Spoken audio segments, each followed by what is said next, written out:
Just like many other peoples, the Russians have a past connected to various gods and fantastic creatures. For example, the most famous of them, Baba Yaga. But there are many other beings that are just as fantastic as those from Norse and Greek mythology. If you're new to the channel, subscribe and leave your like as well, because that really motivates me to keep making these videos, alright? If you can help me even more, use the thanks button down below in the shape of a little heart, and you can donate anything to me with it.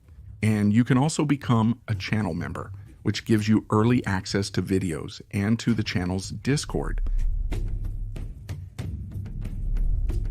The Slavs were an ancient people connected to the Proto-Indo-Europeans, who were an almost prehistoric people. They lived in the region of Central and Eastern Europe. The Slavs can be divided according to the region where they are located and also according to their language. And with that, they end up forming other peoples such as the Russians, the Ukrainians, the Serbians, the Slovenians, the Croatians, and so on. Like any ancient people, they believed that the world was magical and symbolic, meaning the real world and the mystical were together. When thunder appeared, they knew that Perun, who is the god of thunder, was speaking to them. When they walked through the mountains, they had to be very careful because they were in the realm of the Vili, who are the nymphs of the forests. When they saw there was a fire, they knew that Svarog, who was the god of fire, was there. When they were near a watermill, they had to stay alert because that was a meeting place for werewolves. And just like many other mythologies, Slavic mythology is a little bit complicated. That's because they didn't leave many sources about their culture, nor about what they believed in. There's very little material, few artifacts, and no ancient temples. Much of what is known comes from Christian writers who were already writing about Slavic mythology when it was already being lost. So just know that there are several versions of the same story, and thanks to the reconstruction work done by various fields like linguistics, archaeology, and so on, we have plenty to talk about here. There's something very common among the European natives, which is the world tree. The most famous one you probably know is Yggdrasil, the tree of the Norse. And in Slavic mythology, they also have one. This symbolism was so strong that it lasted a long time, even during Christianity. In this tree, there were 3 types of universes. The highest part of it represented the sky, the celestial beings, and the celestial bodies. The trunk was the world of mortals, and the roots the world of the dead. And unlike the view of other peoples, this world of the dead was a good place. It was humid, green, and it was an eternal spring. Although in the world tree the realms were located vertically, geographically speaking they were horizontal. The realm of the gods and mortals was at the center of the earth. The earth, by the way, was flat.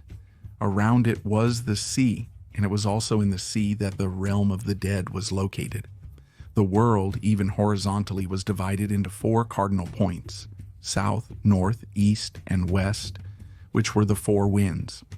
This division of the world, both into 3 realms and into 4 cardinal points, was so important that it was even reflected in the gods. As we can see, for example, in Triglav, who was the 3-headed god, and Svantevich, who had 4 heads. Another interesting fact is that the Slavs, unlike other mythologies, could see the sun as a female deity and the moon as a male deity. Although, depending on the version, this can be lost. They worshipped various deities, ranging from the Baltic Sea region to the banks of the Black River. Since each tribe could have its own deities, there were several gods that represented the same thing. But if you have patience and willingness, you can even form a kind of Olympus. I'm going to talk about some gods here in a more summarized way, but if you want a video just about them with more information, leave it in the comments, okay? Of course, like every religion, the Slavs also have their own creation story. Rod was the creator of everything. In the beginning, there was only darkness, and Rod was like a sprout trapped inside an egg. Before creating everything that exists, Rod first created the goddess Leda, who is the great goddess of the earth, harmony, and joy. She could also be connected to beauty and fertility. With her help, he managed to break the golden egg he was trapped in and freed himself into that cold wave that created the whole universe. After that, Rod cut his umbilical cord and separated the celestial waters from the earthly waters and placed the earth between them. Little by little, he also created the other gods, and then the whirlwinds, the rains, the rainbows, nature, the forests, and everything else. Allada is a goddess of love and beauty, very similar to other goddesses, such as Freya, Isis, and even Aphrodite. Allada usually appears as a beautiful woman with long golden hair, and she may also wear a crown of wheat, which symbolizes her fertility. Because she is a goddess of fertility, there are some versions that say that during the year she can make a change, going to live in the world of the dead until the spring equinox. This world is called Irigi, and there, besides Lada, there is also Veles, who is the god of cattle. This story also has similar versions in other mythologies, such as Persephone, who in Greek mythology goes to live with Hades, and Freya, who in Norse mythology, at a certain point, goes to live with the elves underground. Perun is the most important god in Slavic mythology. He is the god of thunder and lightning. He would have the same role that Zeus has in Greek mythology and that Odin has in Norse mythology. However, there are still some discussions to see if Perun really would be the main god of the Slavic pantheon. Anyway, he seems to have been a god who was very important to them. Another story says that actually Perun would share command with Svarog. While Perun would rule over the earth and the sky, Svarog would rule the underworld. Although his role is very similar to Odin's and Zeus's, his appearance is much more like Thor's.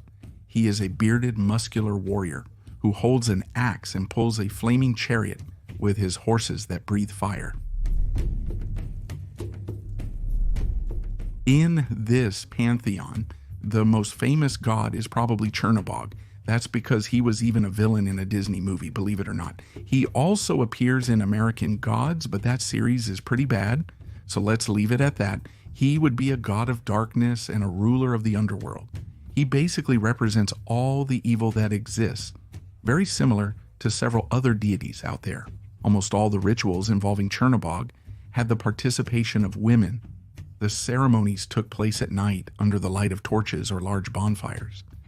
The women danced until they entered a kind of trance and then offered snakes as offerings to Chernobog.